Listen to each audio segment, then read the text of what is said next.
and sketching. Of course, there were stick figures in those days, but I started playing with clay when I was about 8 years old, and I'm still playing with clay. I saw King Kong when I was about 6, and it sparked an intense desire in me to learn how Kong was created. I knew, even at that age, I knew it wasn't real, but nobody could tell me how it was done. So I spent years going to libraries, and in those days there weren't very many books available on special effects, so I kind of was able to piece together. I read Famous Monsters of Filmland magazine religiously in those days, and the information I was able to gather from that magazine and a few other sources, I found out that Kong was, an 18-inch high puppet stop motion model. So that led me into, okay, well, if I need to create Kong, I need to learn how to sculpt and make armatures and learn how to make molds and develop all these skills that you need essentially to do effects. So after high school, I went to Point Park College with a degree in filmmaking, and I started, I guess my skills at that point were a little more advanced than the other students. I used to help my teachers with their films, doing makeup and effects, and then met folks in the Pittsburgh film community, and just started getting a little work here and there, and finally in 1983, Tom Savini hired me for his crew for Day of the Dead, and it just kind of exploded from there. So how were you approached about getting on the project for Jurassic Park?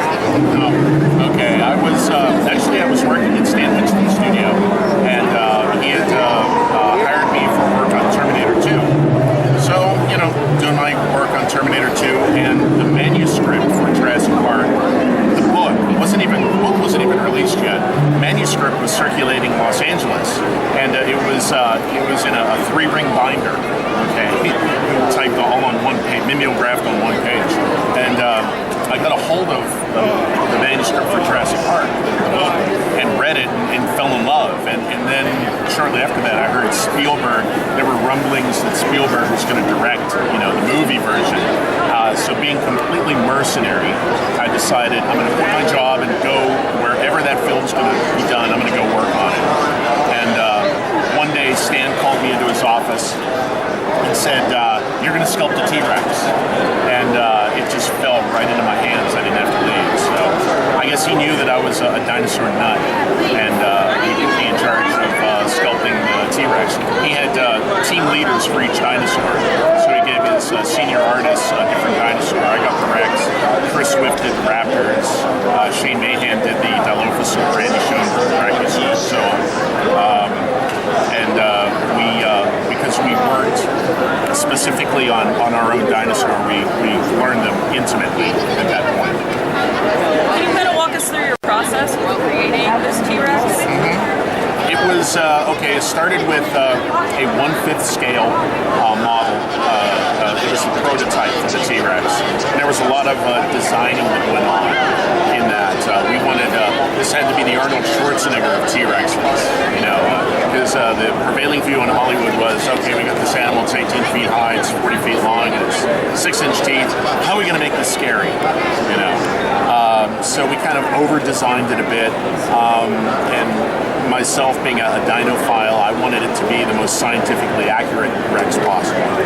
So I helped kind of bring it back to a more realistic version. We did this 7-foot sculpture first, that became the prototype for life size. We molded it, cast it in a rigid urethane, we sliced it up like a loaf of bread, and we projected the slices onto a projector, enlarged them 5 times onto plywood bulkheads, and came up with a form that we could fit over an armature that we built for the Rex, and it gave us basically the essential form of the sculpture. We covered that over with chicken wire and fiberglass and added about 3 tons of clay, and it's just that simple. So, your list of movies that you've worked on, you have quite a few on there. Were there any other projects you were really passionate about besides Jurassic Park? Yeah, each one I would start each one. Oh God, this is going to be the best film ever, And some of them fall a little short, and you see it in the screening, and it's like, okay, one's kind of a stinker, but I'd say, Jurassic Park, Terminator 2 were probably the most widely seen movies that I've worked on. Glory was great because it wasn't a genre movie, it was historical, and we got to do, basically we did casualty makeups for the war scenes. Evil Dead 2, the early films that I worked on were a lot of fun. Day of the Dead, Evil Dead 2, because there wasn't a lot of money being spent on them, so we were a little more free to really use our own creativity. There weren't a lot of people telling us what to do, and even if they did, well, you're not paying me enough to tell me what to do. By the time I got to the bigger films, which was your desire to work on the bigger films, because there was more money being thrown around, you couldn't make creative changes as freely. So what have you been working on recently? Any big projects in the work? Well, film-wise, not really. I still keep in touch with my friends in the industry. I just talked to my friend Howard Berger, and he said, gee, if a project came along, would you be interested in working on it? I miss my friends. It's like, sure, I'd jump at the chance to work with them again. It really doesn't matter what the project is. It'd be fun. What I do I live in Sedona, and I'm working on Western figurative bronze, doing historical figures from, pioneers and intrepid characters of the Old West. For me, it's a lot of fun doing the research on these historical characters. Prior to that, years ago, I used to work with paleontologists, and I would recreate dinosaurs, flesh them out, using the material, the bones, and so on. And historical Western figurative is a lot the same as paleo art, in that you have to do a lot of research to make sure that the piece is accurate.